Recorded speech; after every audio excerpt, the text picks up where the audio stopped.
How are we there, guys, and welcome to another episode of the Smashing Crossbar Podcast. I'm your host, Josh, as always, joined by Benny, as always, and these days, Robbie as well. Lads, how are we? Can't say anything. Oh, you can't see anything? Now I can. Put some glasses on. There we go. Brought to you by freaking Gabriel Mark Optometrist. We'll get there in a minute, but boys, how are we? Oh, yeah? I'm yeah. alive, kind of. Yeah, as you do. I'm alive. You're alive. Considering it's a week of trade shows at work, so... busy week. I did 12 hours yesterday. Very good. Thank you, Crit. Thanks for the comment. He's a nice hat, isn't it? We'll get there in a minute. See what happens when you get proper green screen lighting too. Hey, how good is it? It doesn't fucking clip out, does it? How good is it? Hey, fucking hell, $86 friggin' should have spent 3 years ago. Anyway, I told you to spend it 3 years ago. Robbie, mate, how are we? I'm very well, guys. How are we? Yes, mate, very, very good. Plenty to talk about on tonight's show. We will get the full weekend wrap of the A-League, Sydney Derby, Adelaide and Wellington on the Friday night. Robbie all smiles. Look at him go. Now that his heart's back in his chest. Yeah, so we'll touch on the A-League. In regards to that, we'll talk about the relegation battle in England. Very, very interesting there. Obviously, in the Premier League, the playoffs are about to commence in the Championship League 1 and 2.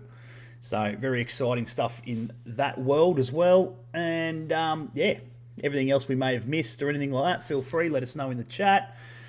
A bit of news about next week's show. Back up and running. So, we'll touch on that before the night's out as well. And, if you haven't liked or followed us on Facebook and YouTube and Twitch and Spotify and everywhere else that we're freaking about, be sure to do so. That'd be muchly appreciated. Before we get started, we will just thank our sponsors. I hope this works. Apologies if it doesn't. Oh, no, that's not why are you changing? Oh, that's the wrong one. That's the wrong one. Sorry, boys. That's the wrong one. Where'd it go, Benny? Why didn't it? I thought that was it. Should be there on your stream deck. Well, I thought it was, but it freaking didn't work. Nope, that's not it either. No, that changes. Oh, big shout out. But before we get any further, we'll often touched your stream deck. That's funny enough. That's the one I was looking for at first. So calm down. Big shout out to Save the Humans for the intro music. It's been a while, so I figured I'd touch on these guys as well. They've got a live gig coming up. I believe it's on Saturday at the Cambridge. For all you Novocastrians out there, Cambo, Gornskis. It's on its way out. Did I also read they added a new member? I believe they did. Yes. Correct me if I'm wrong. No, I believe you are correct. But yeah, be sure to go check those guys out on Spotify or this Saturday night. This Saturday night at the Cambo, not too long before the Cambridge is done and dusted. And we'll be able to say this one. I think it's gone. And just like that, he's gone. And just like that, he's gone. Exactly right. So be sure to go check those guys out. Anyway, we're going to touch on it. We will get to the Cafe Cafe and so forth in a sec. But Adelaide, let's get into it. Adelaide United, mate. Friday night. Mate, it was an interesting one. Wellington played all right. You know what I mean? I don't think they deserved to win, but they played some interesting football at times. How was it, mate?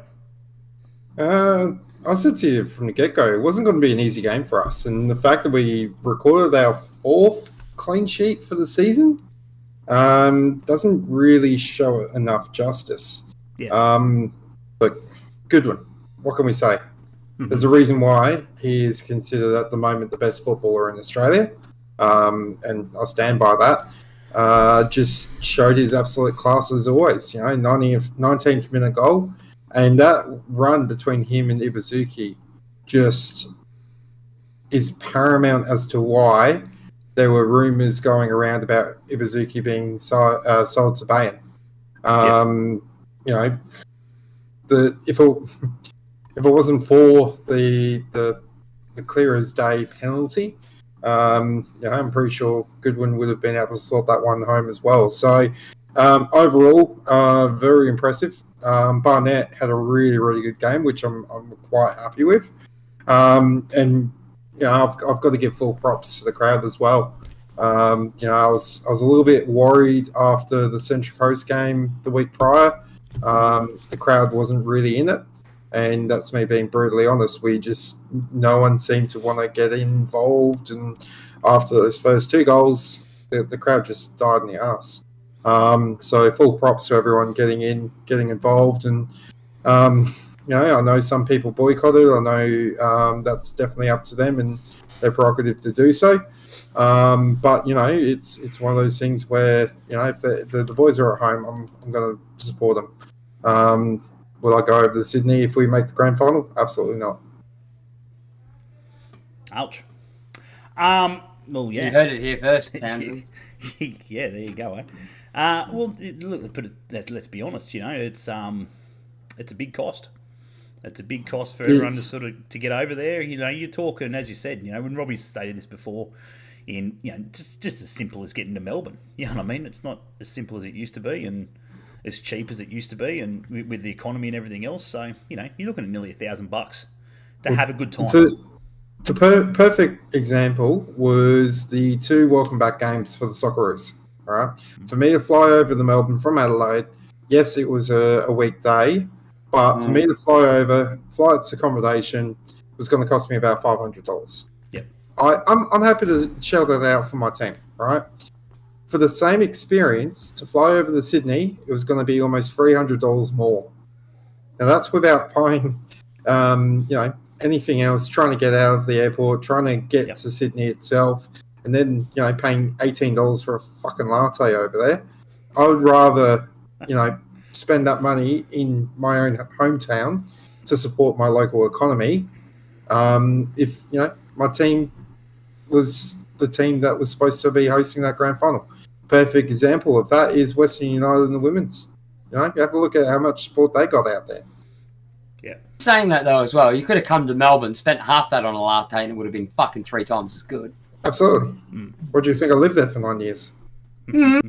Coffee capital. Yeah. Look, so at the end of the day, Adelaide prevailed.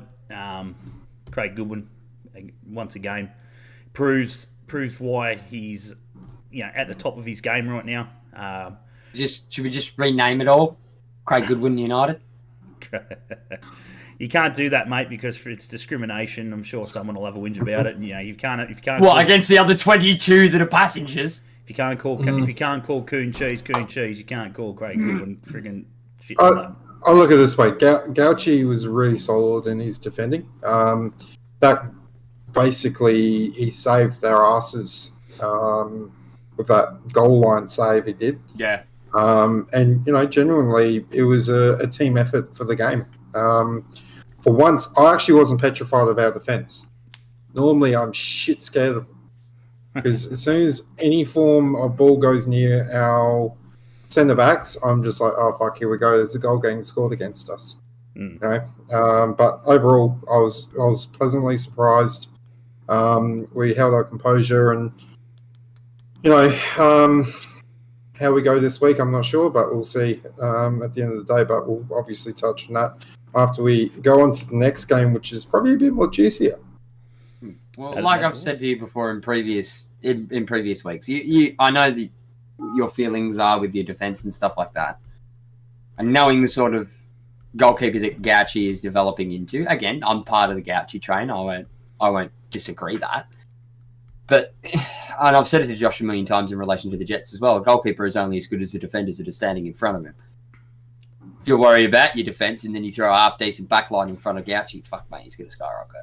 Oh, exactly right. And that's where I'm at, is next season, once we've got most of our defenders who are currently injured back, when we start looking at, recruitment for the end of season, that's where, next season, as long as we can maintain a decent level of fitness and without injury, Gauchi's going to have a better opportunity of being able to block half the shots that he has against him, because the ones that are going up against him at the moment, you got centre-backs that are running probably 15 metres behind the attacking striker or the attacking winger. You got no fucking chance going up against one of those guys one-on-one, because all they're going to do is chip over you, and we've seen that multiple times this season. Yeah. So with a and I'm not dissing any of the boys. I love them all equally, but at the moment our defence is not up to standard. So teams have figured that out. They're chipping in the long ball, and we're getting punished for it week in, week out. Yeah. So anyway, Adelaide move on, progress, which we sort of gathered they probably would. I've been asked a lot over this week. Now that the Jets are finally done and dusted, who do I want to win the grand final? Who do I want to be there? To me, look, at the end of the day, Robbie is, technically part of the furniture, so you sort of jump on that Adelaide bandwagon. But as long as there's no Sydney team in this grand final, I'll be very happy. I think it'll be just fantastic to not see Sydney FC there, to really show, the APL and Danny Townsend what's going to happen for the next 2 years if it continues down that way. I'm sort of caught. It's a learning curve, right? At the end of the day, if it doesn't work out, and what did they get? I didn't watch the Sydney derby. I was at a 40th, but I think it was like 27,000, roughly, something along those lines. That's at a Sydney derby, mate. That should be 40,000 plus. It's semi-final. Let's take into the consideration, not including the boycott and everything else. Let's say that they didn't do that and everything, and everybody flocked. It should have been about 40,000 people there, right? You can't expect the same thing for two non-Sydney sides, even in a semi-final or a grand final, to be pulling those sort of numbers. It's just not going to happen unless we see the whole array of free tickets. They're not free. That's probably what happened. They're competition tickets. They're not free tickets. I've seen the bottom of complimentary. Yeah. Well, I look at it this way. I've been asked the same question as well. And my general response as somebody that lives down south is anyone but fucking Melbourne City. I hate who they are, I hate what they are, and I hate what they fucking stand for. Call me a closeted Westie, I don't care. But again, they come in, they throw all this money around. Every man in his stock just like, well, fuck you then. Mm-hmm. You bought your way to it. But at the same point as well, I sit there as a Jet supporter and go, I don't want Western Sydney to go there because it's not that I don't like Western Sydney. I just don't want the Sydney teams to be in there because of the fucking grand final debacle. Western Sydney's out, so don't stress about them. Well, yeah, so Western Sydney's out. But the other side of the coin, I don't think Sydney FC have done well enough this season to fucking get there. Yeah. You know, they have LaFond out for half a season. He comes back for a couple of games, scores a goal, and puts them through to the fucking grand final, semi-final. In a very quizzical post that I saw him put up that it may or may not be his last fucking season in football anyway. Which leaves Adelaide, and I'm sorry, but Adelaide can't play himself. Put Robbie... So I'm fucked either way. Put Craig Goodwin on the opposite side, freaking 11-on-1. Freaking, you probably could. So Adelaide United versus Craig Goodwin FC. And you're a kind. I'll back Craig Goodwin FC 3-0. Put the friggin' young lad on and friggin' Craig Goodwin and whack the reserve keeper in goals and friggin' Nestroy Goodwin FC. Yeah, that's it. Yeah, look, it's going to be an interesting one regardless. And of course, there's obvious, no secret. Matty, I don't want to see the coast there either. There's no secret. I think that was a given. City's the team to beat, and at the end of the day, you know, you talk about money. Everyone's on a everyone's on a level playing field. You know, they get the same salary cap. They get the same. You know, it's how good for players. Yes. Yeah, absolutely. Facilities not for the rest of the club. Yeah, but the facilities might be fantastic and shit like that. But at the same time, right? It is what it is. You know, they're the benchmark for a reason, and it's all to do with their backroom stuff. As far as I'm concerned, it's not necessarily the players; it's their backroom stuff of how good they're, how good. I don't know how good. Like what they're getting out of their players is the big one, right? It's the 90 minutes plus not so many injuries. City struggled for injuries years ago. You know, Tim Cahill and stuff like that. Rado's flipped the script. Yeah, but the backroom stuff He's gone back to pulling them playing fucking basic football. Yeah. Whereas Paddy, all right, a bit different for Paddy because Paddy's a bit more advanced. Was, you know, it was more like 80% through a fucking 3-year plan already. So he played the basic football, worked through the first season of the basic football, then got into the same team because he's able to retain because of the club that they are, and do a bit of tweaking. He has the option to bring in the youth and high quality youth, which is also another place where City seems to very much be ahead of the curve. Think about it this way: City have the prospect of if you sign with Melbourne City, you're already in the eyes of Manchester City. You're in the eyes of multiple different clubs, whether it be Girona, whether it be Yokohama, whether it be, you know, there are options everywhere, but they're able to retain a lot easier because of the club that they have and the club and the work that they've got in behind the scenes anyway. Yep. Let's be honest. Don't get me wrong, I still believe that they were a much stronger, is probably not the right word, but a more influential side under Paddy than what they are under Rado. I think that's a personal opinion, just by watching where they were then and what they are now. Yeah.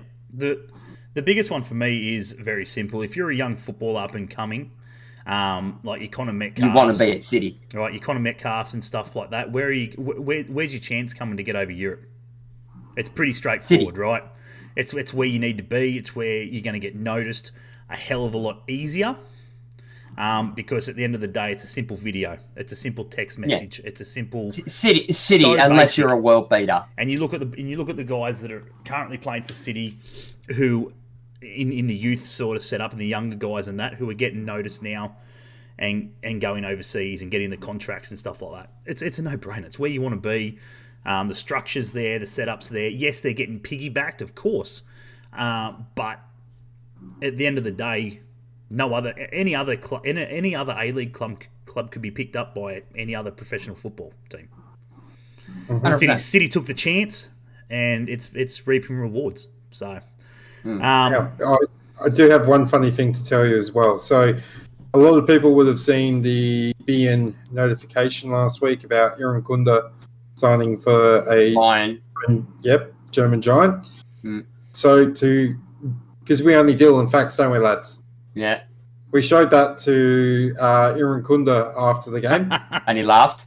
His exact response was, "Are you kidding me? BN knows who I am."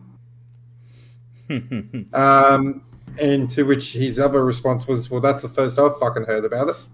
Oh, it's just, well, no. When was that? When was that? Last Friday.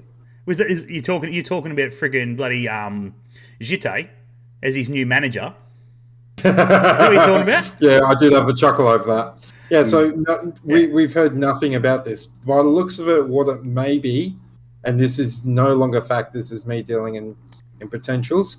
There is rumours that there were German recruiters very keen on Irankunda, and we believe this may be a ploy to spark conversation over in Germany for him. Now, it was, as I originally suspected, he cannot move until he is 18, which won't happen until later on in the season next year. So he's sticking around Adelaide for at least next year. And by the sounds of it, between him and Carl, they have a year or two plan in regards to getting him to the level where he's able to play a full 90. Because there's no point in him moving over to Europe when he's still only a 30, 40-minute player. Yeah. And if I'm brutally honest about that rumour, being that he is youth still, and he's going to Germany, if Bayern are the ones, you sign him for the wrong German giant. Mm. You want German giant in youth, you go to Borussia Dortmund. Yeah. Not Bayern. Yeah, look. Yep. At the end of the day, though, he's not going to. He's going to get straight. He's going to get there. Let's be honest, right? He'd probably go to free. He'll probably end up there, and then he's going to end up on loan. And Bayern aren't stupid, right? They might not have the biggest and best youth setup and shit like that, but their marketing is very good.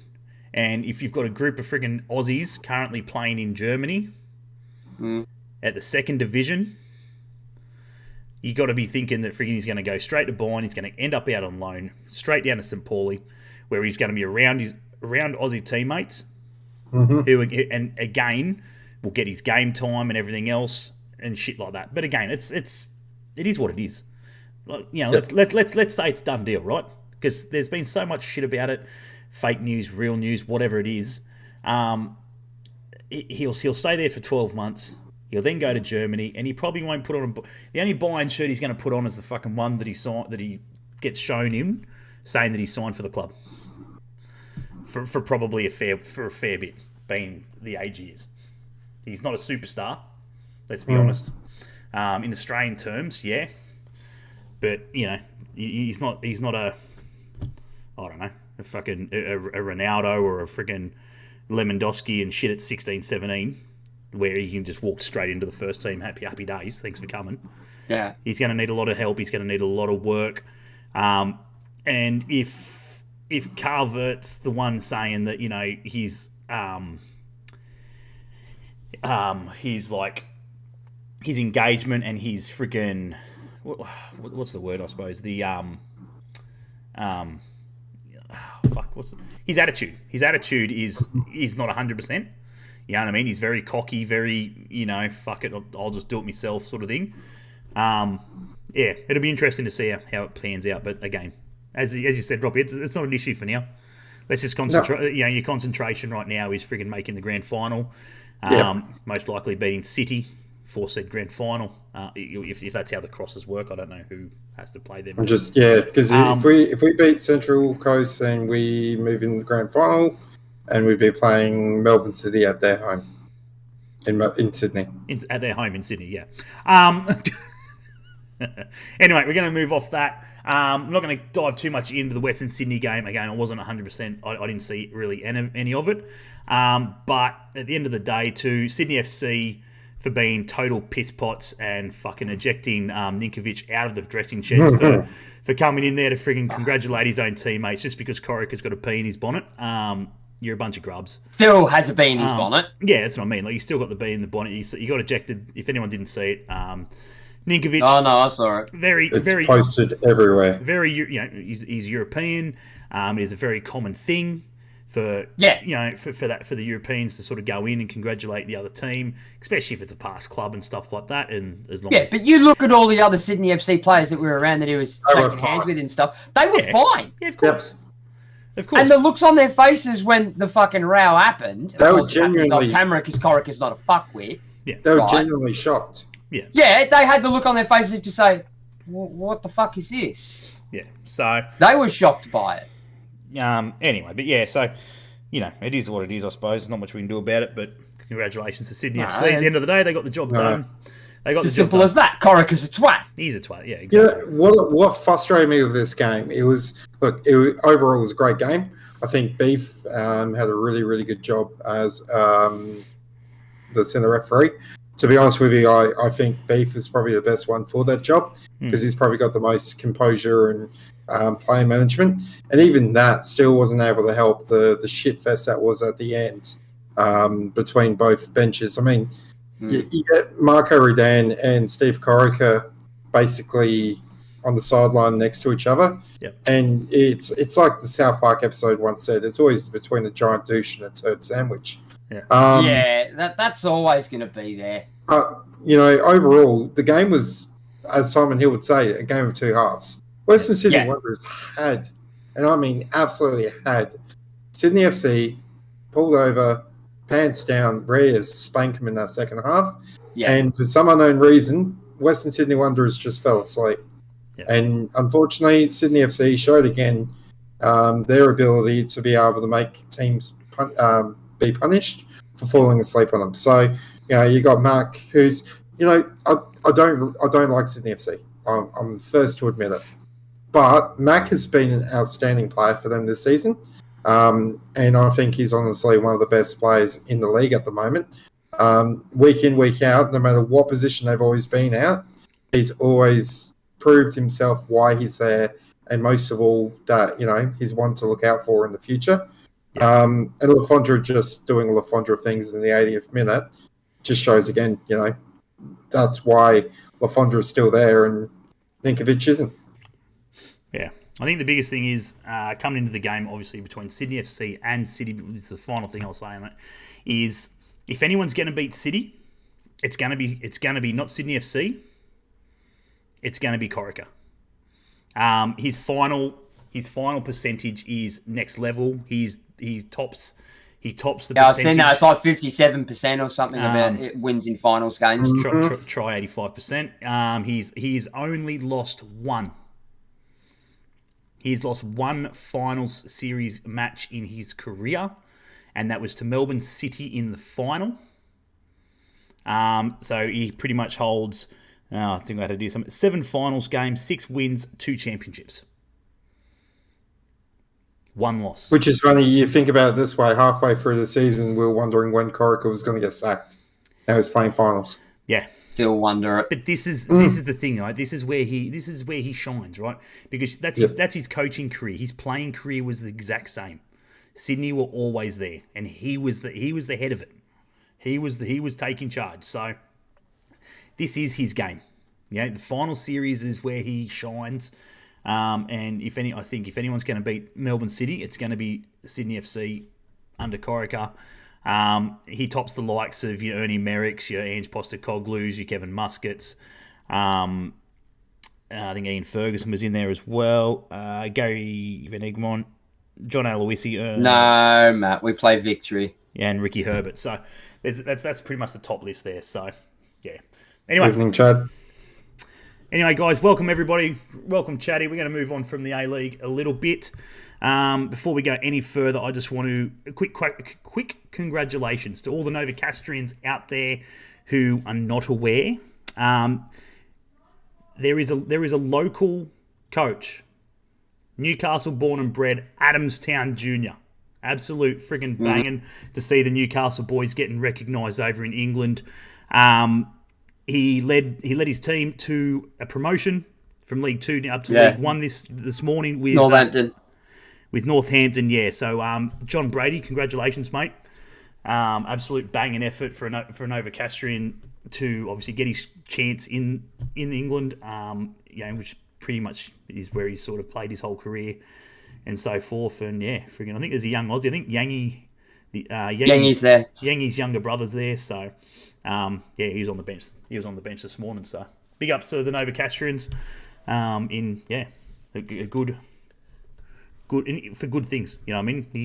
He was showing his freaking Aussie flag and everything else. So yeah, very proud Aussie. And yeah, good luck for next season, I guess. So the other one we got to touch on, and obviously this is going to be banging on around the media at the moment. Big shout out to Postecoglou for back-to-back. Aaron Moy as well. Celtic, we knew going in there he was going to do great things. They were all saying he was going to be out by Christmas, and again, he's just proved the pundits wrong. And unlike, I think, in the Australian media, he actually got an apology from most of them. Yeah. I think touching on that as well, mate. Friggin' big shout out to Harry Kuehl. He's resurrected his coaching career. I think going to Celtic, it was on absolute thin ice. You'd have to imagine prior to Ange giving him the chance to come over to Celtic, and look, at the end of the day, Ange is going to move on. There's no question about that. I can't see him continuing on for another third season, considering he has won everything. Well, he can do the treble. You can do the treble, I think, in 2 weeks. I think the final is. How long's the rest of his contract? I think it ends this year. I think it was a 2-year with a third option. I'm almost It'd be silly not to take the third. Go the trifecta. And put himself... No, just to keep himself in the shop window. Oh, you would think, yeah. Like, he's not going to sort of just end it and then go, I'm a free agent, come pick me up. Like, yeah, he'll either re-sign. Celtic aren't stupid, you know what I mean? They're going to be doing absolutely everything. Because the only thing he hasn't done is the Champions League, right? And that is the only... And you're never going to do that at Celtic. Hell no. They are going to be banging on him about that. You could be one of the very few. I don't know their Champions League history, but he would have to be one of the very few coaches to get him, past the group stage and shit like that. It's been a long time since they've gotten like quarters. It'd have to be ridiculous. So that is the only thing Celtic could throw at him. Yeah, I mean, they can't sort of go, you could do the treble. He doesn't care. You know what I mean? Ange has always been that way. He knows it's unrealistic. Yeah, that's it. Like, trophies are sort of, it's not his thing. You know, he would have gone to the World Cup otherwise. You know, they've won it once. Mm. They beat Inter Milan in the 1967 final. Oh fuck! You can't even compare that to today. Yeah, right. Yeah, so it'll be interesting to see what happens. At the end of the day, he has got to have nearly double-figure teams chasing him from all the top leagues. Fingers crossed he just makes the right decision. That's all I'm going to say. That's right. And that's going to be the problem. No, well, it's not even. I'm not even going to sit here and say friggin' going to City, going to your Liverpools and your Tottenham Hotspurs and your friggin' Arsenals and Cities and shit. I'm not saying it's a bad option. I don't think he should do that. But at the end of the day, whatever he decides, whether he decides to friggin' put on his absolute fucking britches and puts on his big boy panties and tackle the likes of Chelsea and Arsenal and shit like that, I just fucking pray that it works out. Because I would hate for him to go from Celtic, or from Yokohama to Celtic, and then the absolute pinnacle of playing with the big boys, and it just not working out, and him getting 6 to 12 months, or halfway through the season, and getting fucking ripped, and then having to fucking go back and start it destroys 4 or 5 years worth of fucking work. Absolutely. So if he gets on one of those, I'm not going to sit there and say it's the wrong decision, and that if he takes one of those jobs, but fuck me. I hope it works if he does. So, at the end of the day, we want to see the Aussie coaches succeed. Kevin Muscat's got to be looking for an exit very soon as well. He's doing good things over there still. So, interesting to see where he may end up. Probably take another chance. Paddy's in a bit of strife. Paddy, yeah. Paddy's in a bit of strife. Exactly. Is he still facing Relo? Yeah, last I checked, he was. Yeah. Yeah, I think they're well in there now. Paddy's in big trouble there, I think. The other one that I wanted to give a shout out to. Yes. Mo Torre. Oh, yes. Yep. Made his first debut in Liga 1. Liga 1, yeah. Yeah. France. Yep. So he came on for, I think it was about 6 minutes or something along those lines. So big props to him, and I'm hoping next season he gets a bit more game time. Yeah, absolutely. So the only other one that we're not going to move too much on is as well. You want to sort of not so much a congratulations, but fucking speedy recovery. I haven't looked too much into it, but friggin' Sam Kerr went down after about 30 minutes for Chelsea the other day. Yep. It didn't look good. The World Cup's a fair chunk away still. You're talking nearly 2 months, but fingers crossed it's nothing ridiculous and she can sort of get back. One of the players tweeted out the other day saying she was vomiting. She wasn't feeling well. Yep. But fingers crossed she should be back on the road to recovery. So, I mean, Sam Kerr without Sam Kerr in the World Cup. Not a World Cup. Yeah. No. Yeah, big issues. So, fingers crossed, they can get that sorted and everything else. Unfortunately, they got bundled out of the Champions League as well. So, sort of, not going too well the last week. So, a couple of quick ones. I'm just going to quickly fly through. Good luck to Salford City, Stockport, Bradford City, and Carlisle, who are the final teams in League 2 to be going into the playoff finals. A couple of interesting ones there. Obviously, Bradford City and Carlisle. I think it's going to be the match, the match of the round there. Big thing for me in that is that Stockport only got promoted. Yeah. At the start of start of the season. Well, that's exactly right. They're about to do the double jump from the Vanarama National League. They beat Wrexham out to it last time. Yeah. So we'll touch on another one of those as well in a sec. Quick one through League One. Peterborough, Sheffield Wednesday, Bolton, and Barnsley are the teams playing off for the final spot to go through to the championship there. Pretty touchy subject the other day. If you've got me on Facebook, I was up friggin' midnight watching Derby play Sheffield Wednesday, and I was fucking gutted. I sitting there friggin' tagged good mate Nathan Plaskett in there, obviously currently at Derby, and fucking shattered times that one. And old mate Dan, that Garfield bloke. Yeah, that Garfield bloke. Yeah, we need to friggin' sort him out. Fucking get him on. Yeah, we need to sort that bloke out. He started going to more games though. I'll give him that. Yeah, he's getting to more games. He's fucking getting right back into it. Absolutely. So hopefully we go bigger and stronger. But good luck to those guys. At the end of the day, I wouldn't mind seeing Peterborough coming up. I think that'd be a good thing. Sheffield Wednesday can stay down again, and Bolton can fuck right off as far as I'm concerned. And the quick one as well. Sheffield Wednesday can go up because we need a Sheffield team in the championship. Well, yeah, you're probably right. The final one, obviously talking about the championship, is Coventry, Middlesbrough, and Luton, Sunderland. So you talk about the yo-yos and friggin' shit like that. You can't go past Sunderland.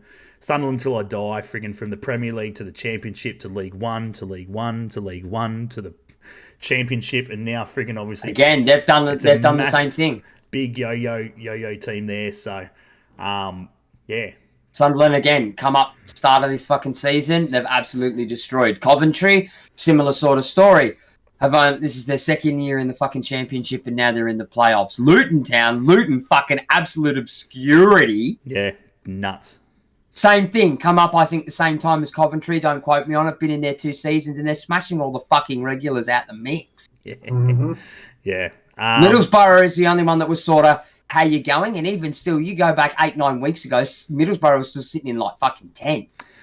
Yeah. But the championship has been a fucking close race. Yeah, if he's all fucking season. If he's haven't watched too much of it, I'd strongly recommend him watching all three, to be honest. League 2 to the championship. Playoff series is next level. It's edge of your seat, no matter even if you're neutral. Great. You sort of pick your team at the start of the match, even as I said, if you're that neutral, and mate, it's edge of your seat, riding them home, and it's crazy times over a 2-legged tie, and pretty good times, to be honest. I think most of the games are going to be at 5 o'clock. I know Middlesbrough, their first game's at 9 o'clock, 9 p.m. on Saturday night, so nice early one for those to get in and watch it. Don't.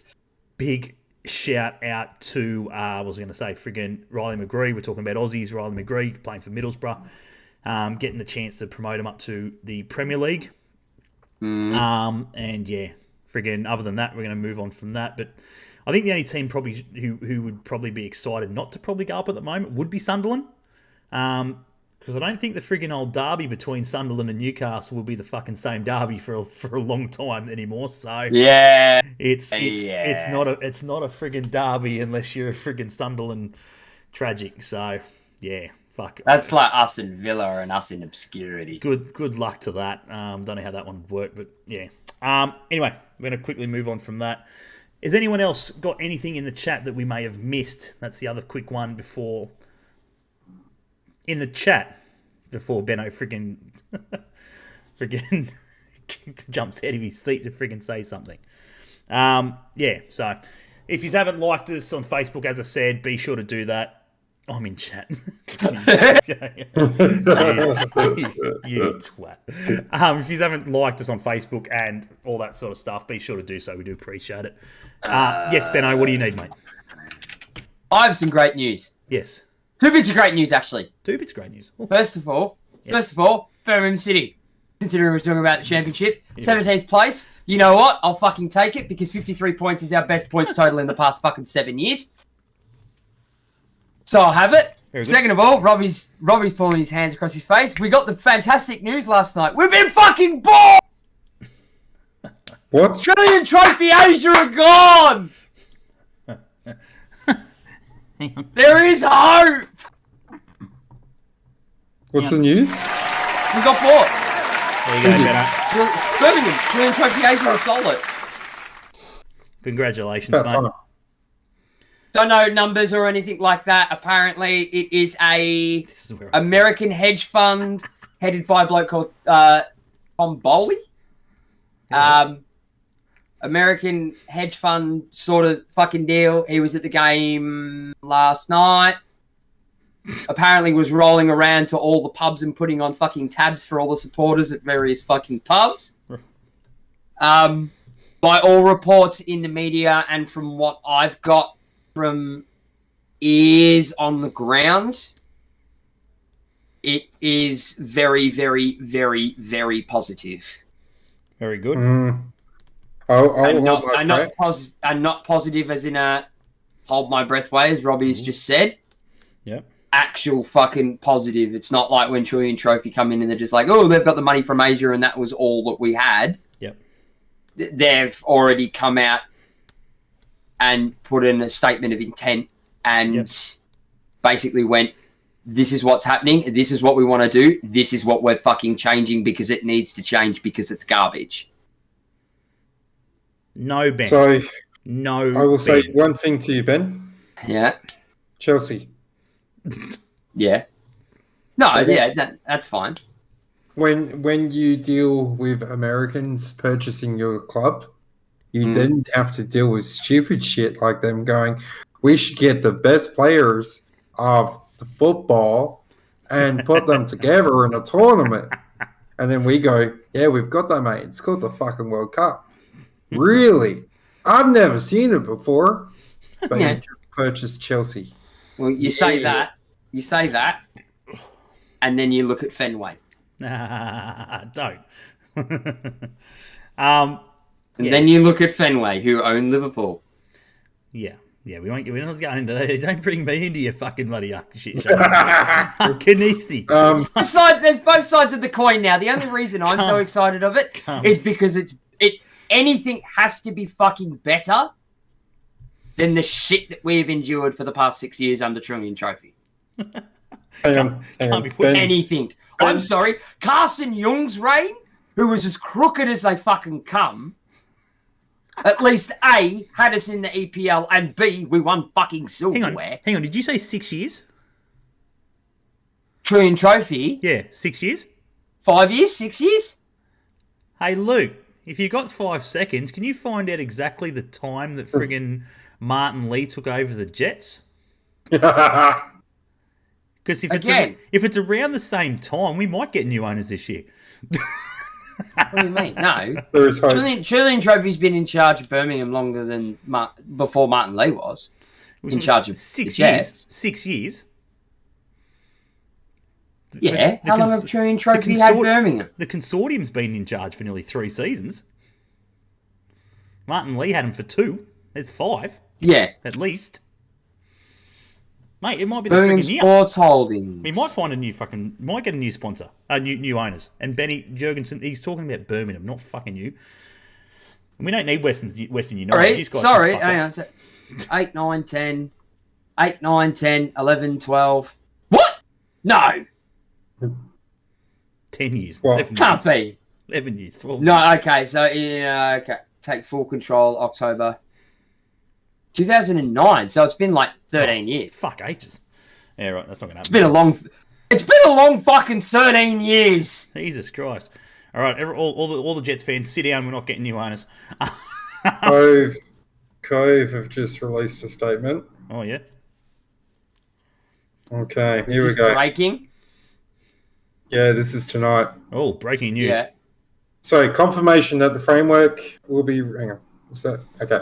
Last night, a meeting was held between the APL, the Cove, and the Yarra City Collective to discuss the progress has been made based on the original APL statement agreements and the way in which communications and procedures will occur going forward.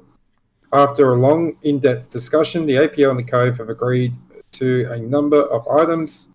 Successful negotiations include release of the time frame for the implementation of the fan representation group, including milestones, a commitment to consult with fan representatives for any changes to the engagement model, a mid-season review to assess and adjust the FRG or the fan representative group model based on input from APL clubs and fan reps, confirmation that the framework will be ready before the end of the final series, video meetings to update us on progress. Next one will be scheduled in 2 weeks.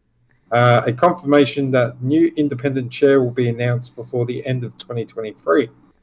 In our original statement, it was stated the FRG would be established by the end of the 2023 season. We accept the APL a slight pushback for the framework to be fully established within the timeframe, which allows for the collaboration to now occur between the fans, clubs, and the APL. The first meeting of the FRG is expected to be in September, which will be the defining moment in its establishment. The Cove stood nearly alone and forced a large spotlight on the APL's commitment to the original statement release. The negative consequences the league experienced of our actions highlighted the importance of communication between active supporters and APL. We stand by our actions as we now walk back to what we wanted, fair representation, and to have our voices heard and reasonable demands met. We faced a lot of pressure and had to make a tough decision to skip an important match, but it was worth it. To everyone who supported us during this time, thank you. We know it wasn't easy, but it was worth it. Hold your heads high and be proud of the positive changes we have brought, something nearly no other group can claim. The future now lies in APL's hands. We can confirm our semi-finals boycott will end upon the release of a statement from the APL with the information above. Proudly, Sydney forever. Yeah. Right. So basically, it's Sydney shaking Sydney's hand going, yes, we've done a great thing. Yeah. And that's the thing. And again, this is why I'm not going into this tonight. Yeah. I don't know. I'm not a fan of it. I don't think, it's just, yeah. I don't know. He's just trying to put a Band-Aid on something that fucking, you get wet and the fucking Band-Aid comes off. I don't know. It's something that I'm going to look into further. It's something that I'm going to look into very deeply and try and work out. This is all good for clubs like your Sydney FCs and your Western Sydneys and your Melbourne Victories and your Adelaide Uniteds and all this sort of shit, who have got owners and shit like that, and they're not going anywhere and they're happy and they probably get on and have got a great relationship with their fan base. From what I've been told, Terrace Nevacastria have not received a thing in regards to this whole happening. This whole thing happening. Robbie, have you guys heard anything about it? As a supporter group? We've been made aware from the club as to the situation. The club has now issued the application for fans to apply for it. And that will be obviously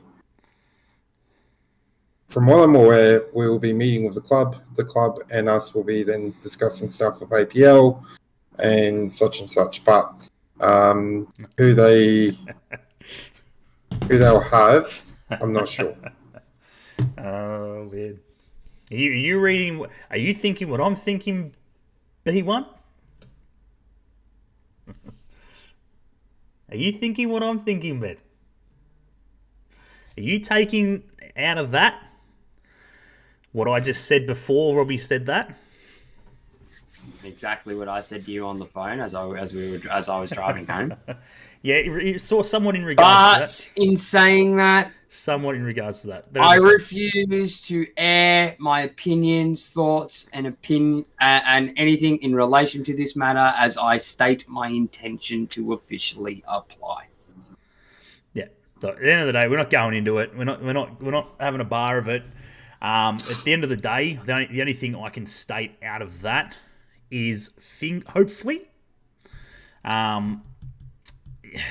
it works. Hopefully it works. Hopefully it's enough. And yeah, I don't know. Anyway, we're gonna really friggin' digest off that.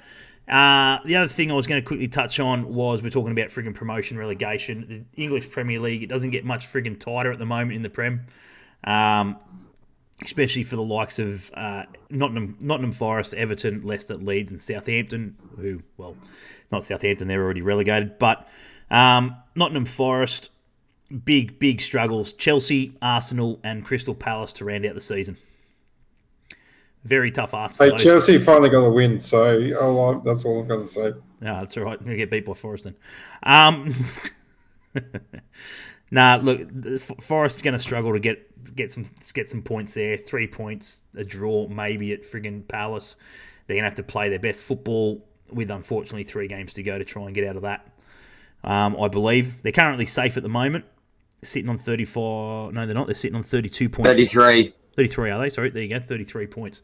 So currently 3 points ahead of the 2 current teams in relegation spots. Everton have Man City, Wolves, and Bournemouth. To be honest, there's no real easy beats in there either.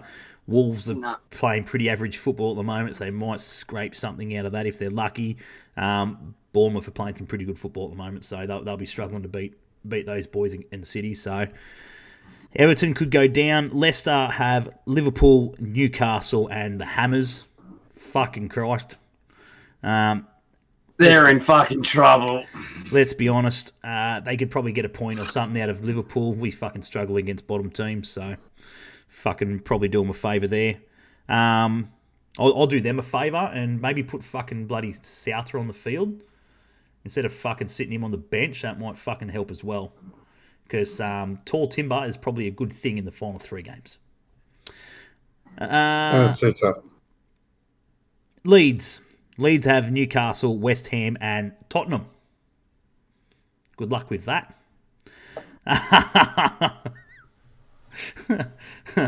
To be fair, they're all pretty fucked. Yeah, I know. It's they're all pretty fucked. And this is what I'm saying. It's friggin' fucking gonna be next level. It's who can grind out a draw, who can friggin' it's gonna come down to who's gonna draw.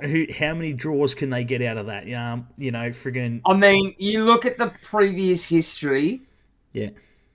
Leeds have drawn once in their last 5, haven't won any. Yeah. Leicester have drawn 2-1-1 in their last 5.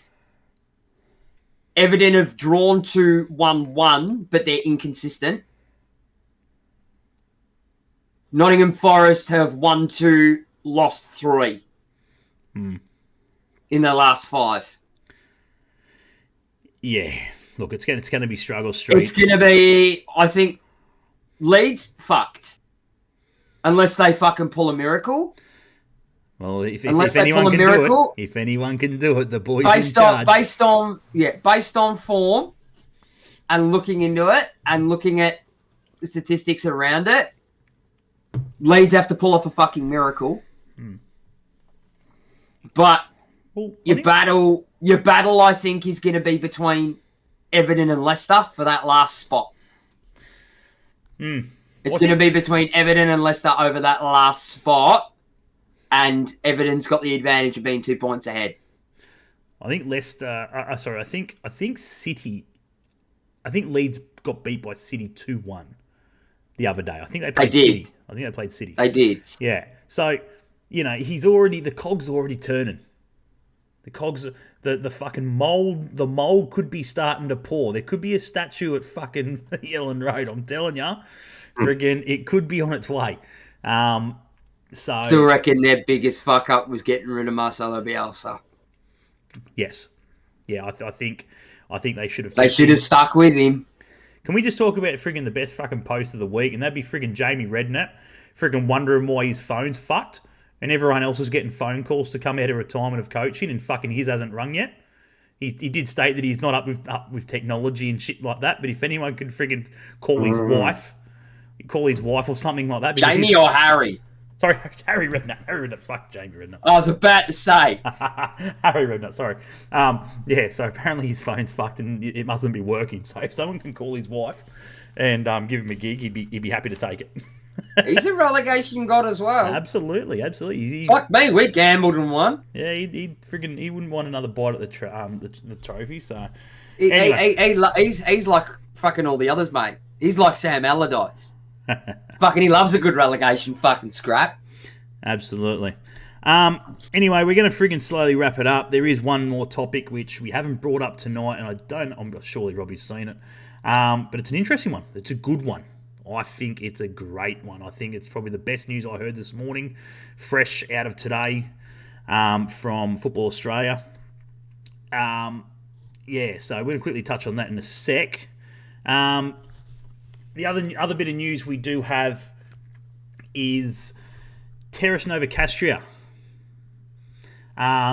We postponed the chat we were going to have with them last week.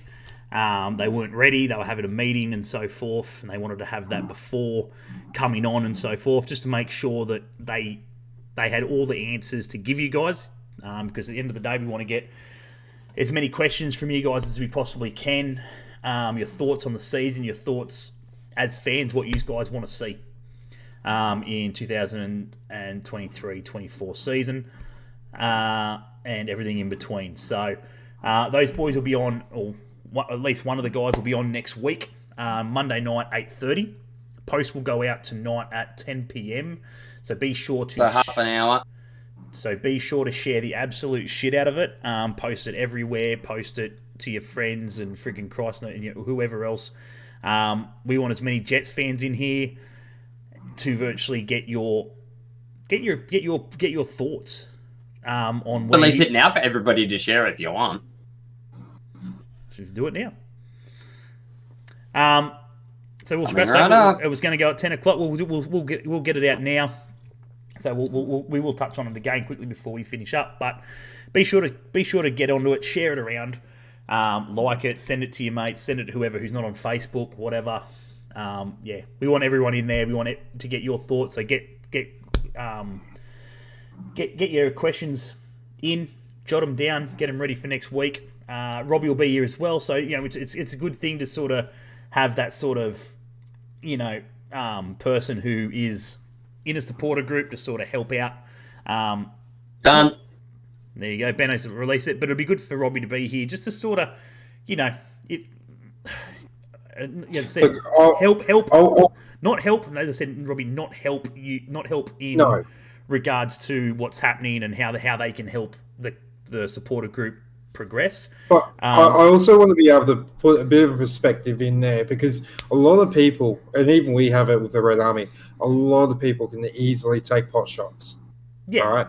One thing you will need to remember for next week, and this is one thing I really want to see in the chat, remember, these guys are volunteering their time.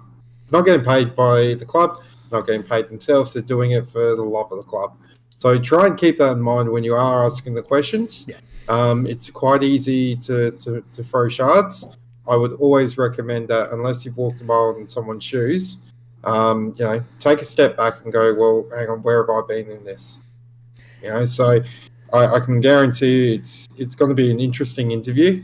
I will be asking some tough questions myself. But I guess where we want to see it is, even though we're rivals on the pitch, don't get me wrong, we are rivals on the pitch. I want to see your boys getting in there every week and making a hell of a racket. So when they come over here and we thump yous, it sounds bloody brilliant. Yeah. As Robbie touched on there, the guys that are currently involved with this with Terrace Nova Castria pretty much picked it up from the shit heap. We know that it was left in a shit show where they pretty much said that that's it for the year. We've done halfway through the season. Fuck this. One of the boys has moved on. He's moved into state. He hasn't just sort of gone fuck it and he's sitting in Newcastle. He's now moved on out of state. Pardon me. So yeah. So we'll as I said, feel free, ask those questions. We'll get the basic question of what happened with that situation, and I'm sure they'll give the best answer they possibly can. But the guys that are currently doing it now, as Robbie said, are definitely giving up their time and stuff like that. But it's all new to them. They just pretty much picked it up because no one else was going to do it. So, at the end of the day, it's not so much about grilling them. It's about helping them, help us, help the club. At the end of that's pretty much how we want it to work. We want to help Terrace Nova Castria sort their shit out. And trust me, they've got a shitload of stuff to sort out. And if they can do that with us as the fans helping them, it'll make it a hell of a lot easier, a hell of a lot smoother. And it hopefully will show the club that we're serious about frigging a supporter group. We have to have a supporter group. On game days, it's not the same without one. And it can't get any worse than past seasons, let's be honest. So let's look at next week like a big circle jerk where we all come together in the end. And that's exactly right. And that's at the end of the day, that's what it's about. It's just about us sitting down with the boys, getting their thoughts on the season of where they thought it went wrong. As again, it can definitely be that sort of political debate, sort of. I don't think that's the case, and this and that. But at the end of the day, at the end of the podcast, when all said and done, everybody just wants the best outcome for the friggin' supporter group and the club as a whole. And if you're not in it for that, don't ask a question and don't bother being here, because we don't want the idiots. If you're in here to throw shade, you fuck off. You start your own, and let's see you do a better job. Absolutely. Sorry. Yeah. So I'm not pulling any fucking punches on it. Yeah, exactly right. So it's out now on our Facebook. Be sure to go there, share it, tag your mates, whatever. Get it out. Get it. We're talking nearly 3,000 views and shit like that last week. Shut up, Benny. When we sorted it out. Fucking when are you going to let it die? Oh, mate. Fucking hell. When are you going to let it die? Anyone's going to start thinking, Benny, that you've got the one about the feet. Jesus Christ. Isn't it familiar? You've got the thing for the feet. He's the only one that keeps bringing it up. Isn't it Everyone thinks he's... Anybody would start to think he's got a thing for feet. Isn't it funny? You have Chad talking about Josh loving a circle jerk, then Benny loving feet. That's why I didn't stay at Barnsley. Friggin' they weren't up for it. Hell. But he did it to me during the week too. He uploaded a photo of him and one of the girls I know from who plays for Western United Women, who me and my brother went to school with, and I'm like, oh look, fucking feet. It's fucking old mate Alex and fucking Benny, and then he mentioned something about feet, and I'm like, oh, for fuck's sake. Benny, you got to think we're not used to the whole fucking winning a grand final, then fucking struggling fucking the next year. But this is what happens. Melbourne Victory do it, friggin', and they've got nothing else to talk about. There's no excitement. They've fucking unloaded half their squad. Anything that takes the fucking focus off them. Absolutely. They're living vicariously through others. They're struggling. Here's a big question for you all. Yeah. Charisi, which NPL club does he go to? No. Back to Adelaide, hopefully. How long until it's announced he's signing for the fucking Jets? Because we're the only ones desperate enough to sign to washed up fucking Socceroo and think it's a good idea. He's done. I reckon he's done. Yeah, he might be done, but it won't stop the Jets from going in for him. Just one more season, Charisi. That's when they go, oh, Troisi's available. He's an ex-Socceroo.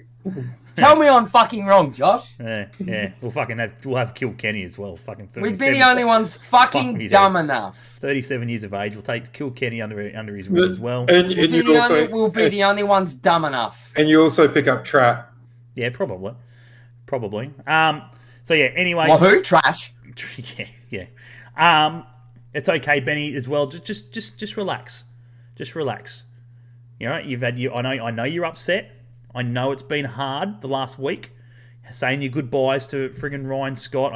I've heard so much friggin' talk in the Western United service crew and all the fucking fan bases of, he's definitely been the hardest one to let go, and everyone's upset and shit Benny like that. And I almost shed a tear. Yeah, absolutely. Until I realised he's coming to the Jets. So freaking. He's ours now. Yeah. So Benny, it's okay. Come up. We'll continue with the friggin'. Nah, fuck off. I don't want your riches in the same fucking boat as Tracy. We've got Terrace Novacastri on next week. We'll friggin' make sure that we get the friggin' Go Bananas song sorted into our playlist just for him. And we'll welcome him with open arms next year when he rides the pine, I'm sure. Because friggin', Duncan's king over here. Fucking he always gets. We don't know who's going. Well, yeah, massive tour. Yeah, who knows? We still don't know who's going. Yeah, that's it. But we do know he's coming in. Scott's coming in. So you've heard that one here first. Anyway. Frozen. Before we finish up, this is the last thing I want to quickly touch on. As I said before, fresh out of the news today, Robbie will be frothing with this. He's definitely heard it. I'm sure he may not know exactly what I'm talking about right now, but when I do open my mouth, he will. But it's great news. Great news for Australian football. Have him, Julian. It's ironic. It's ironic that it's coming out now after all the friggin' shit that's been going on over the last 2 weeks. Last couple of months, let's be honest. But Australian football released this morning. The sports governing body has today announced the establishment of the Football Australian Referee Academy, a groundbreaking initiative in the Australian football landscape designed to transform the match official pathway and cultivate the development of world-class officials. This pioneering step demonstrates Football Australia's commitment to raising the bar for officiating excellence and contributing to the raising the bar. Oh, fucking stupid phone. There we go. Contributing to the overall success of Australian football. Fantastic news. I think it's going to be friggin' great. I think it's what Australia needs. It's a little bit shit that it's coming out after all the fucking crap that's happened to the officials in the last couple of weeks. Would have been great if this sort of come out on its standalone, friggin' without on its own merit. Yeah, friggin' without all this shit happening. But I think it's going to be good. I think honestly it'll be good to have a full pathway. I know, Robbie, I'm sure there is definitely that pathway at the moment and stuff like that. But it has to be a good thing. You know what I mean? Like, yeah, Look, I think that's one thing that we've been noticing in the last couple of years is Football Australia have been communicating quite closely with FIFA regarding, how are we able to get more referees noticed around the world. I think a huge thing was the last couple of World Cups. We've had representation with, Chris Griffiths-Jones on the VAR. You've had Chris Beef, refereeing in Qatar. And we've got some amazing referees from Australia, obviously going to be refereeing for the FIFA Women's World Cup coming up in July, August. Yep. I would implore everyone to have a look at the minimum requirements just for the fitness test alone. Because I don't think people recognise or understand or appreciate just how much of a high level you need to be as a referee to even look at an NPL, let alone national competition and then international competitions thereafter. So, it's an impressive situation to be in. Yep. I do know South Australia has at least one in the first round of this, which I'm very proud of, and I'm wishing all of the referees all the best in that. I really hope that this takes off, and we can get some really, really strong referees coming out of it. The sheer fact of it is, just to be considered, you have to at least have one season of NPL under your belt. Now, for you to become an NPL referee, you've got to go through your 4 courses of level 4, level 3, level 2, then to level 1. Yeah. And to be able to pass your level 2 or level 1 theory course is dramatically difficult. And then on top of that, you've also got to pass your practicals. You've got fitness testing every quarter or half yearly. So, I think between the federations and Football Australia, we're on the right track to seeing, more representation for referees from Australia around the world stage. Yeah.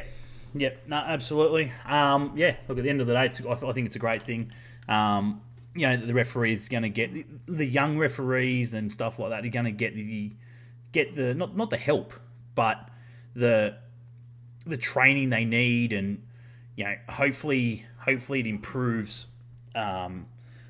Not just at NPL level, but at the end of the day, A-League level and beyond. When hopefully, we see a lot more Australian referees getting their chance over in England and around the world and stuff like that as well. So I think that's the biggest picture.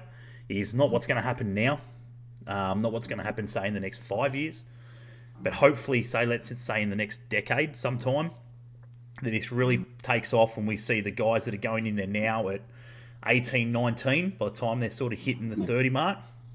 It's definitely a long-term plan. Absolutely. Yeah. Absolutely. You sort of get them in there at that age, as I said, that 18-year-old mark and shit like that. And then hopefully by the time they're 30, 30 thereabouts, they're officiating at the top level, and at the end of the day, not taking crap. And you don't see that sort of barrier. Yeah. You know what I mean? You don't sort of see personally, I think that it's already 10 years too late. Oh, look. I disagree. Yeah, you reckon? Yeah, I don't think it's. Well, as a 30-year-old being sent to referee. No. I mean, as the entire program itself is 10 years late. This should have been happening like 3, 4, 5 years after the A-League started. Okay, let me put it to you this way though. Like, why did we look at breaking away from Football Australia with the A-League? We were stagnated. Correct. Yeah.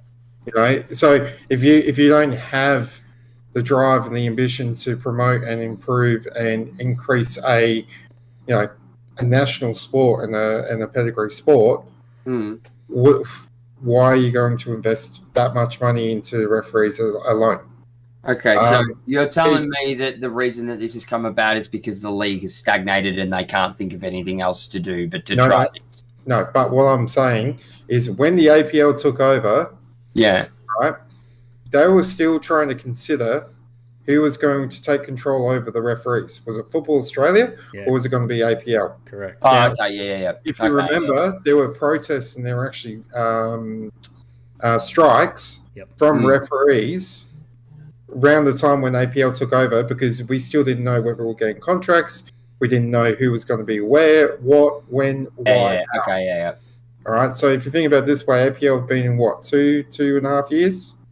Yeah, 2. End of the season's 2. So look, yes, could it have been done a decade ago? Absolutely. But at the moment, I think now with Football Australia having refocused funds, not having to constantly shell out for the APL or the A-Leagues, they've probably got the resources, the time and the revenue to be able to put this properly into place and making sure it's a successful situation rather than, a potential windfall. Right. So this is a Football Australia initiative. Yes. Right. Okay. Yep. Which then keeps it out of the hands of the APL, so then it can't show bias. Right. APL are contracting referees to work on their behalf. Yeah. But at the end of the day, the referees are still employed under Football Australia. Yeah. Or subcontracted.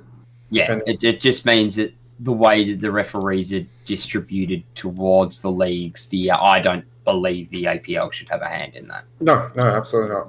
Because then you've got, we want that guy on that game because of this. Well, if you look at it this way, most of the time when you are getting any referee appointed or appointed to a game, it is done by a referee panel, which is an independent panel that is not affiliated with the competition.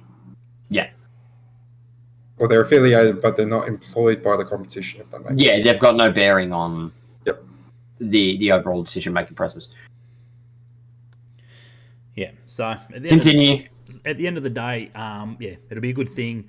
And, hopefully, as I said, in the next 10 years, we see a massive improvement. And then that's not saying there's... And not saying that... No, it's not saying there's anything wrong with the refereeing and the officiating we've got currently. I think it's the biggest thing for me out of that is I want to see massive improvement in the stability in refereeing. Like, how's the easiest way to put it? Like, without the controversy, hopefully this. How can I put this?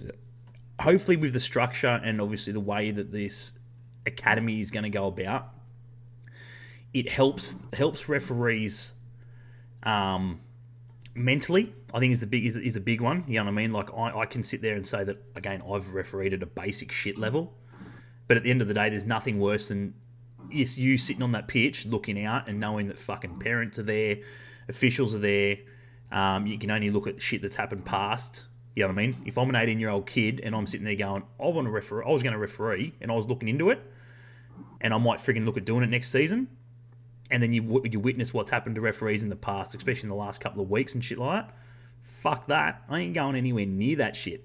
You can fucking set your academy up. You can set all this shit up, but I'm not going anywhere near it with a 10-foot pole. So hopefully over the next couple of years, we see this changing. The stigma changes. As I said, it's not so much they don't need better training, because at the end of the day, I think the training currently is not the problem. I think the referees sort of get the best training that they possibly can. I'm sure you would probably agree with that, Robbie. That you guys don't really need the training side of things, and the courses don't really need too much improvement. You guys get what you get the best out of them. Yes. What I will agree with is that there is always room for improvement and creating new opportunities for referees to learn, develop, and become better referees. I will agree with that. Yeah. What the issue we're facing at the moment has nothing to do with how referees officiate how we interpret the law of the game. Correct. The issues we face at the moment is how the fans, the coaches, and the players know very little about the laws. Know very little about the law of the game and walk around expecting to believe that they're experts in the game. Yeah. That's the issue. Armchair refs. Yeah. And that's the said. I'm not, as I said, it's not, and that's what I said. I buy. It's not what you guys don't need the training. That's everything that you're probably getting currently is fine. It's more, hopefully, out of this, it will help the officials. I don't know, friggin' just cope a lot better. You know what I mean? If something happens. If anything, this is going to create an additional benchmark for that next level referee who's started at the age of 16, has met level 2 at the age of 20, is now the age of 21, 22, who are now starting to get into NPL as potentially, maybe reserves or heading into their senior debut and about to move into that next stage of their career as a centre referee for NPL A or B panel, and have that physique, mentality, reading of the game, their knowledge behind the law of the game, and our next level. And then the federations will be able to go, right, we have referees 1, 2, and 3 who are, top tier prospects of becoming future A-League referees. I can guarantee you, we have assessors, we have coaches who are, World Cup referees, FIFA badged, or ex-FIFA badged, who are going to be able to tell you straight away by looking at a referee, this is what they've got, this is what they don't have, this is what they need to improve, and are they taking feedback on board? Yeah. Those will be the ones that will be put into this academy and say, right, you are the cream of the crop. We are going to push your limits. We are going to give you the professional development that you deserve, rather than what we're dealing with at the moment, which is we are semi-professional, just like the NPL is, because, we're working full-time jobs during the week, and then on the weekends and weeknights doing training to do a game every week. So, yeah, that's going to be the major difference. Yeah. Anyway, we're going to move on from that. We're going to friggin' wrap up the show, as I said. Just a quick one. Maddie, hashtag not sponsored. Yeah. Just a quick one from me. Big shout out to Broadmeadow Magic in the NPL Women's at the moment here in Newcastle. Fuck me. I was meant to bring it up earlier. 7 victories. 9 games, 7 victories, 1 draw, 1 loss. 55 goals for in those 7 victories. They've smashed the Mid Coast 16-0 the other week, and this week they have beat Warners Bay. They beat 16-0, and this week they beat Mid North Coast 15-0.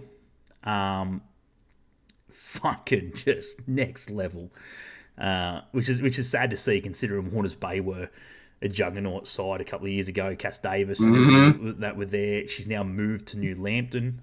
Played her first minutes last weekend. Scored a goal for those guys. So the A-League women's guys are back in, obviously, for their local clubs and so forth. But yeah, friggin' Magic at the moment. Stop them if you can. Absolutely making mincemeat of some of the teams in the NPL women's comp at the moment. Fucking Christ. Don't talk to me about making mincemeat. Fuck yeah, now. Have you seen the Vic NPL 1 and 2? Oh, mate. Did you just see the results from Hume City?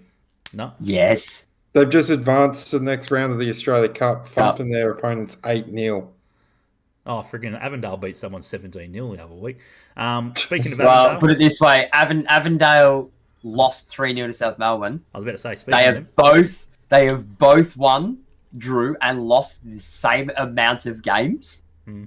But Avondale, in 12 games, have scored 44 and conceded 15, whereas South Melbourne have scored 24 and conceded 8. Yeah, right. There you go. And some news there is a huge difference in fucking goal difference. They are on top by goal difference, and a fucking big chunk at that. Yeah. And some big news coming out of Capital Football.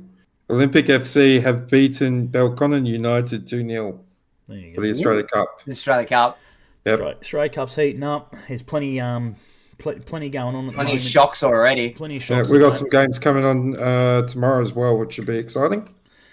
Yeah. So looking forward to that. Yeah. The Buds are playing Maitland tomorrow down at Adamstown Oval. If you want to go watch a game, cold, get the beers, get the hot chocolates, get the coffees, whatever you want down there.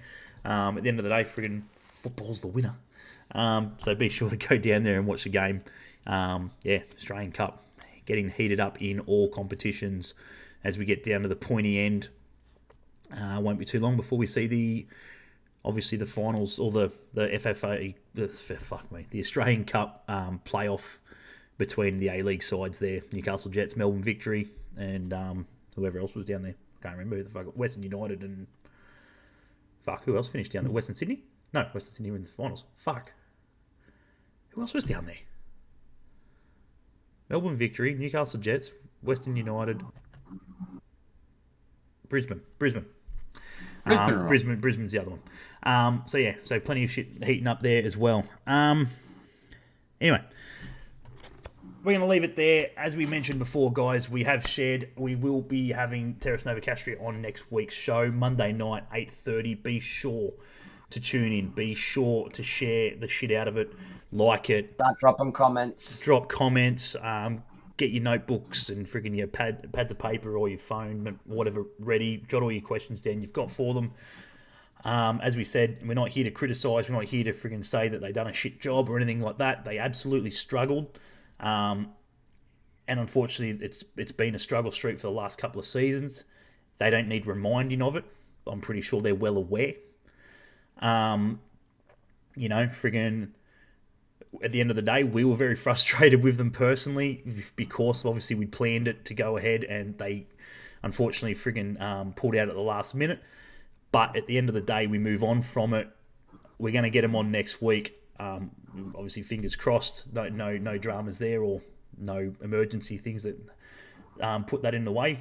And we get to the bottom of it from a fan's point of view, and from their point of view, obviously as well, of how hopefully they can change it. But at the end of the day, how we can help them change it.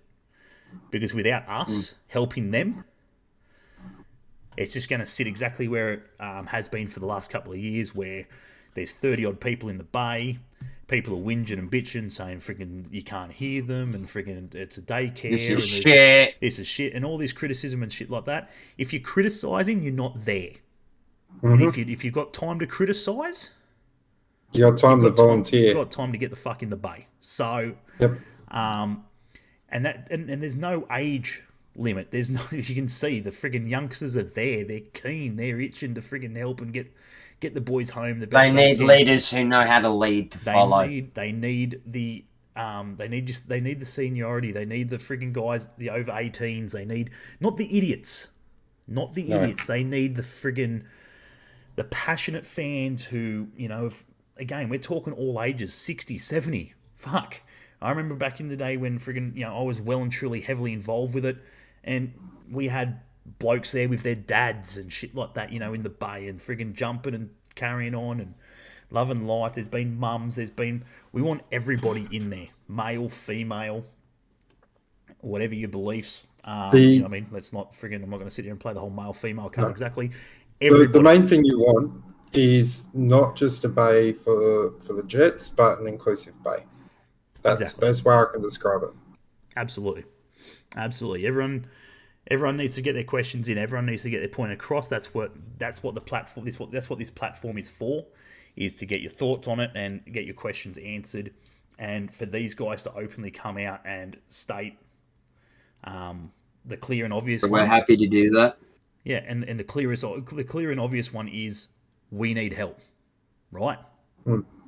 And that's the main one, and obviously the most important one is they need help.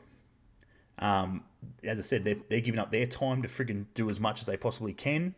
They need more people that are willing to do that, and it's not a friggin' 7-day-a-week thing. It's not a fucking a couple of days a week thing. It's whenever you can. It doesn't have to be every day. Or every home game. Everyone's got a life and shit like that. We understand that, but yeah, but they want you to be serious about it too. Absolutely, you need to be serious about it. Yeah, but yeah. So anyway, we're gonna leave it there. We do thank everyone for jumping on the podcast tonight. We thank Robbie once again all the way over there in Adelaide. Big thanks to you, mate. Cheers, buddy. And I'm sure everyone will join in on Saturday supporting Adelaide United against the Coast Scum. You won't let it go, will you? Nope. Plays the finals card. We're in the finals. We're fucking playing the Central Coast. Finals? What's that? We do it every year. I don't know what you're talking about. What is this playoff friggin' for the Australian Cup thing? I didn't even know it was possible. We just rock up and play, don't you? I know, we got our pants pulled down from fucking Brisbane Roar this year, so couldn't have done too well. So as I said, look, at the end of the day, all right, we definitely hate the Coast, but good luck to obviously all teams that are playing in the finals. It's an achievement. It's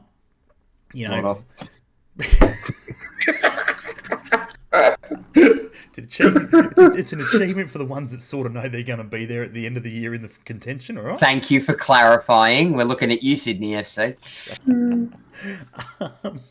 Congratulations and good luck to everybody that deserves to be there, I think is what he was trying to get at there. Oh, fuck me. Good luck to all teams that are playing, obviously, in the weekend. Good luck to Adelaide.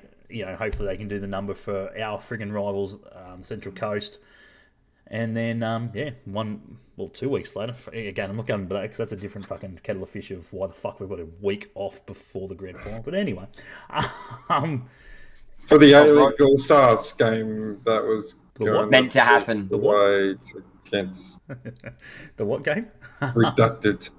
I'd say they're going to slide the friggin' the Australian Cup playoffs into that week, I'd imagine. I think so. Yeah. Anyway, take it easy, guys. We will see you guys next week. Enjoy your football wherever you're watching it, locally, friggin' internationally, whatever. Be sure to get on the bandwagon of the promotion relegation battles in England. As I said, guys, strongly recommend that. If you haven't watched a game fucking great ones in the league from League 2 up, get on it. Can I just say one last thing as well? Yep. 33 fucking years. Forza Napoli. Yeah. That's a good one. Yeah, true. Very true. Yeah. Go check it out. Some photos on Facebook and friggin' all over the web and shit like that. Absolute scenes in Napoli. Lining the streets and everything else. So, yeah, big shout out to Juventus for doing the job. For them, but anyway. Yeah. Other than that, Benny, thanks again. Always a pleasure, my friends. Be sure to go check out Benny on Fridays and Sundays are the main nights for him with his FIFA content or Friday night games and so forth with friends and shit like that. I'm not a part of that because, I've got a life. Don't you can lie to us, but don't lie to yourself. I'm usually working or some shit. Friggin' never... Trust me, don't worry. I'm friggin' sitting there going, this is bullshit. I wish I could fucking play. And yeah, other than that, friggin' yeah, enjoy football wherever you're watching it. Be safe. Take it easy. Yeah. Another incident the other day, I believe I think it was in Melbourne. Friggin' another spectator friggin' throwing a glass bottle at a friggin' player as he was walking down the tunnel. Fucking bullshit. Pull your fucking heads in. There's been stabbings. There's been fucking... Probably part of the same fucking cockheads that were at the City game. Just pull your fucking heads in, honestly. Can you shut up? No one needs it, and at the end of the day, friggin', you go to the games to support your friggin' local team or your family or your son or daughter, whatever. Just get in, play the game, and get out fucking safely. Like, how fucking hard is it? I've got fucking stud marks in me fucking shin to prove it. Seriously, fucking Christ. Anyway, take it easy, guys. We will see you guys next week, and as always, we hate Coast Scum. We hate Coast Scum, especially in fucking final series when we're not there. Fuck you, Coast Scum. Good luck, Adelaide. Take it easy, guys. We'll see you guys next week for the big one. Be sure to share it, and we'll see you then. Bye.